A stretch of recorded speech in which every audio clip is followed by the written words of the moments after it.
Lavis, Cape Town, afternoon of September 18th, 2020. A familiar sound rang out. A white Toyota Corolla turned onto Gearing Street, heading straight for the front yard of house number 7. Less than 10 seconds after parking, 6 shots rang out, echoing across the quiet residential neighborhood. Each bullet went straight through the windshield, hitting the man in the driver's seat. He didn't have time to open the door. He didn't have time to see anyone. And there was no last chance to say goodbye to his wife and children waiting at home. The victim was Charles Kinnear, captain of the South African Police National Anti-Gang Unit. The black man was more than just an officer. He was a symbol of justice on the Cape Flats, where gangs and blood have become part of everyday life. Over the years, he pursued tycoons like Nafis Modak, exposing arms trafficking, money laundering, and corruption within the police force itself. But then, when he got too close to the truth, someone interfered. But an assassination in broad daylight. No one was arrested at the scene. No witnesses dared to speak. Only silence remained and one unanswered question. Who had the power to kill a high-ranking officer, and the system failed to stop it? And was it the system itself that silently allowed it to happen? Charles Kinnear, born in 1968, is one of the most veteran and respected investigative officers of the South African Police Service, SAPS. During more than 3 decades of service, he worked mainly in the Western Cape, an area notorious for having the most dangerous gangs in the country. At the time of his murder, he was a lieutenant colonel serving in the Anti-Gang Unit, AGU. Unlike many other officers, Kinnear doesn't just stop street crime. He focuses on tracking money flows, arms flows, and the hidden connections between criminals and the justice system. His name is associated with investigations into gangs such as the Terrible Yosters, Sexy Boys, 28s, and the Hard Livings, organizations that were active in areas such as Manenberg, Mitchell's Plain, and Bishop Lavis. In particular, he was one of the very few investigators who dared to question the links between gangs and senior police officers. In 2020, Kinnear was tracking a series of cases targeting an organized crime network led by Nafis Modak, a businessman accused of being behind a range of criminal activities, including money laundering, arms trafficking, coercion, and police bribery. Modak is a powerful figure with connections in the private security industry, real estate, and officers who have been accused of aiding him. According to investigation documents, the person hired to follow Kinnear was Zane Killian, a former rugby player living in Gauteng. Killian had no previous convictions for gang-related crimes, but was skilled at using mobile phone tracking technology, specifically the pinging technique, to track his victims' locations. In the 2 months before the assassination, Killian made more than 2,400 illegal attempts to access Kinnear's phone location, using Vodacom's system and commercial tracking apps. According to the indictment from the National Prosecuting Authority, NPA, Killian did not act alone. He is suspected of taking instructions from Modak and other accomplices in an elaborate scheme to eliminate Kinnear, the only person who dared to expose the links between crime and law enforcement. At the time, Kinnear was also investigating a scandal involving the issuance of illegal firearms licenses, a case that was likely to expose a host of high-profile SAPS officers and businessmen. "I am getting closer than ever," he once told colleagues, "and I know they will not leave me alone."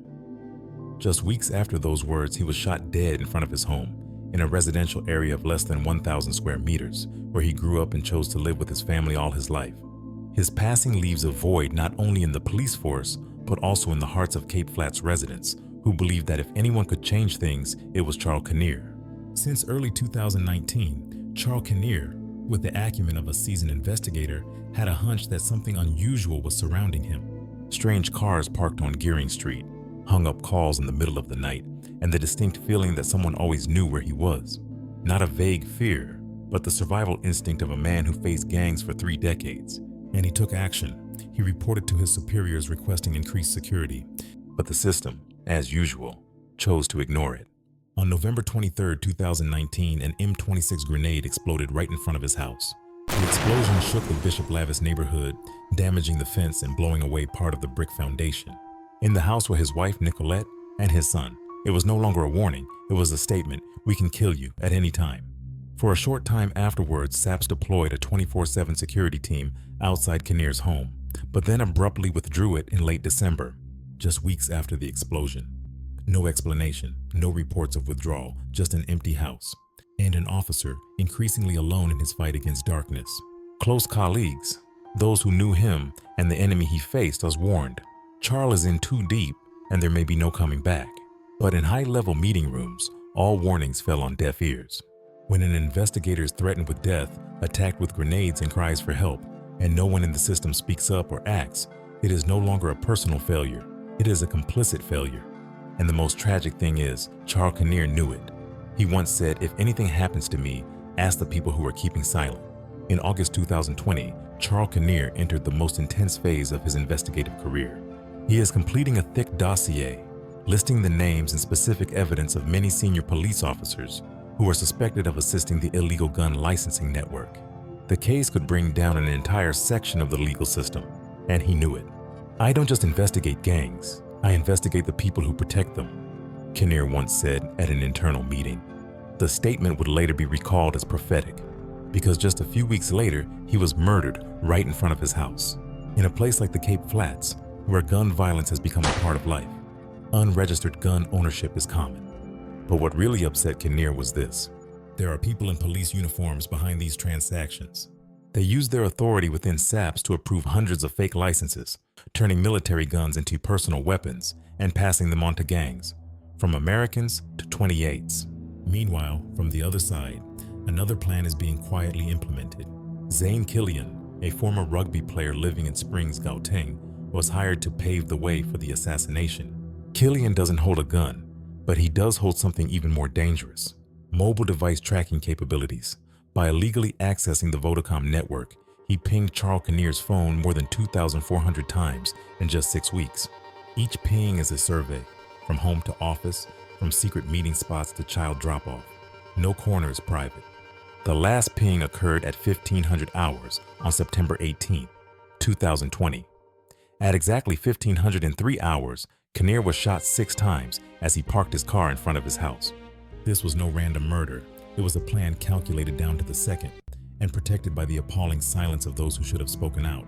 The documents he prepared have not yet reached the court. The names of the people he intended to expose were still intact in the computer. And the most bitter thing is, during the more than 2,000 times his phone was traced, no one in the system raised the alarm. Not a single warning, not a single action. Charles Kinnear was not killed because he was weak. He was killed because he was too brave to touch the truth. Friday afternoon, September 18th, 2020. The time was about 15:03. Charles Kinnear had just returned from police headquarters and turned into the driveway of his home on Gearing Street in the Bishop Lavis area, where he and his family had lived for many years. The familiar white Toyota Corolla slowly stopped right in front of the gate. He had not yet stepped out of the car. Security cameras from a neighbor's house captured the moment a man approached the front of the car. No warning, no dialogue. The man pulled out a gun and pulled the trigger repeatedly, aiming straight at the windshield. 6 shots rang out, fast, accurate, cold. 3 bullets through the chest, 2 neck-piercing, a bullet in the shoulder. Charles Kinnear collapsed on the spot. Blood-stained driver's seat. He didn't have time to draw his gun. He didn't have time to call for help. No one had time to react. The perpetrator left the scene less than 30 seconds later. No obvious identifying marks were left behind. No license plate, no discarded gloves, no physical evidence found at the scene. The murder was carried out neatly, without any flaws, as if the perpetrator had rehearsed it many times before.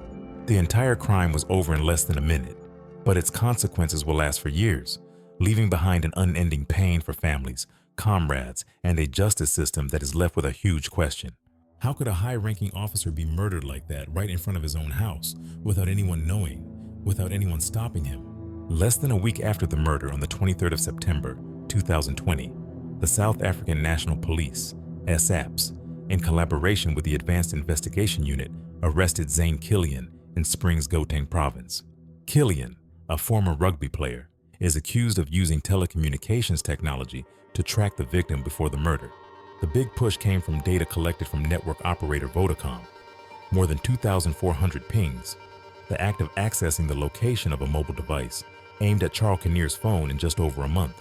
SAPS technology experts determined that it was these illegal surveillances that allowed the killer to know his movements, allowing him to choose the perfect time to strike. Killian's arrest marked a turning point in the investigation. From there, police continued to expand their reach, tracing financial links and electronic communications. Within weeks, Nafiz Modpak, a wealthy businessman with a reputation as a kingpin in Cape Town, and 3 other accomplices were also arrested. They are accused of being behind the assassination plot and organizing the entire surveillance campaign to kill Kinnear. During the searches, investigators seized GPS devices, junk SIMs, unregistered firearms, and suspicious cash transaction records. All of this reveals a network of organized activity, a nexus of crime, technology, and money, built with a single goal in mind: remove Charles Kinnear. And they did, but they did not foresee that his death would trigger a seismic shift in the South African legal system. Charles Kinnear did not die because he was not afraid. He died because he believed that if he did the right thing, the system would be on his side.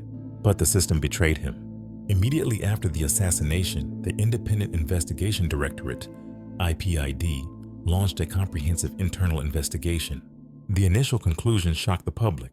At least 9 SAPS and Hawks officers, who had the authority to protect him, knew he was in danger, but did nothing.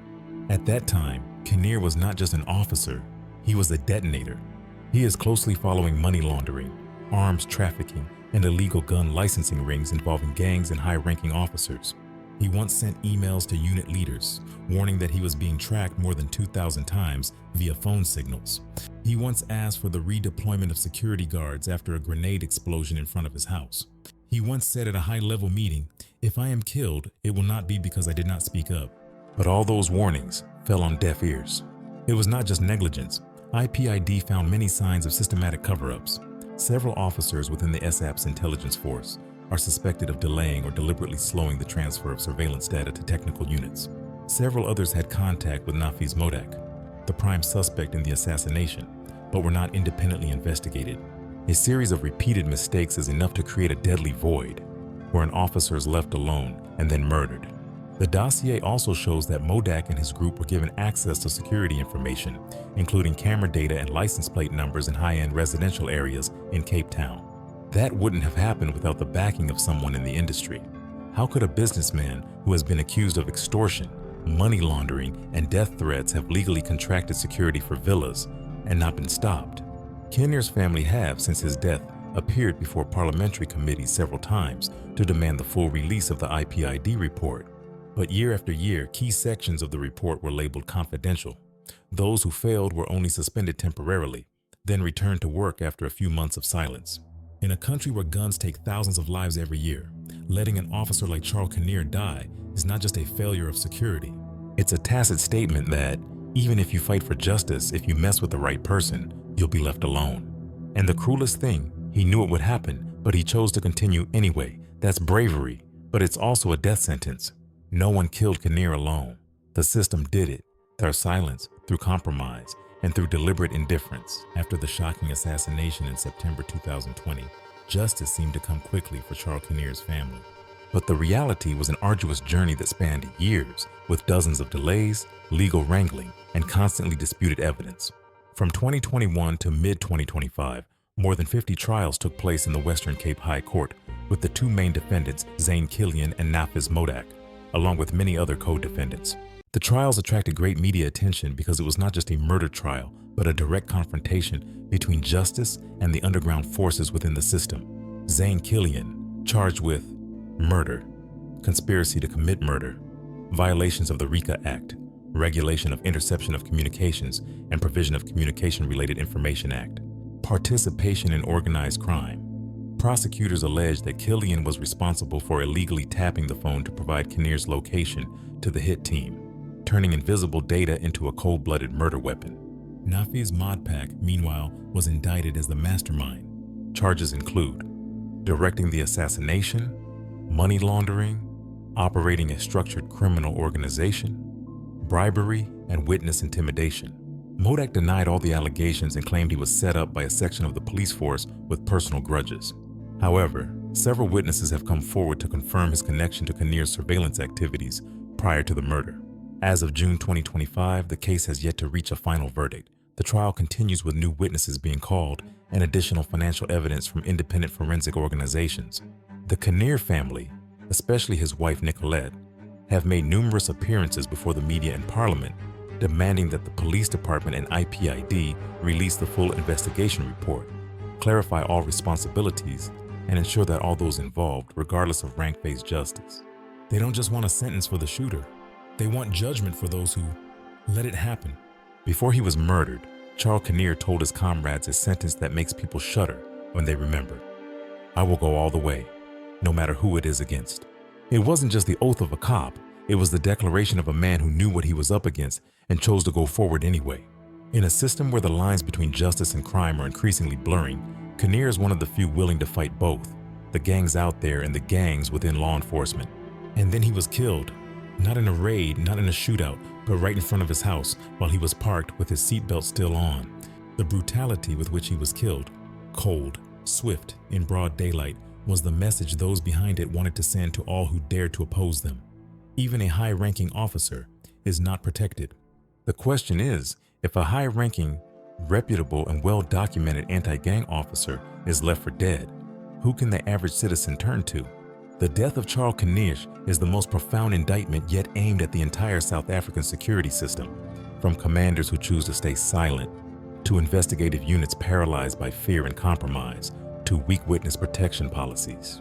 When justice exists only on paper, while reality is manipulated by hidden forces and personal interests, the one who dares to speak the truth will always be the first to fall. And the pain is not just within one family, it spreads across society. Because that assassination didn't just kill a man, it killed faith. Faith in integrity, faith in justice, faith that the truth will be protected. Today, Charles Kinnear's image is no longer associated solely with his position in the SAPS. It's for everyone who has been turned away by the system when they needed it most. For investigators who were threatened but had no one behind them. For those living in the Cape Flats, gunshots are heard every day, but justice never comes to the door. Charles is dead, but justice for him and for others like him has yet to be served. How many more funerals do we have to see before the system stops protecting the powerful and starts siding with the right? Will there ever come a day when bravery is no longer paid for in blood? Or in South Africa, will the truth forever be something that cannot survive?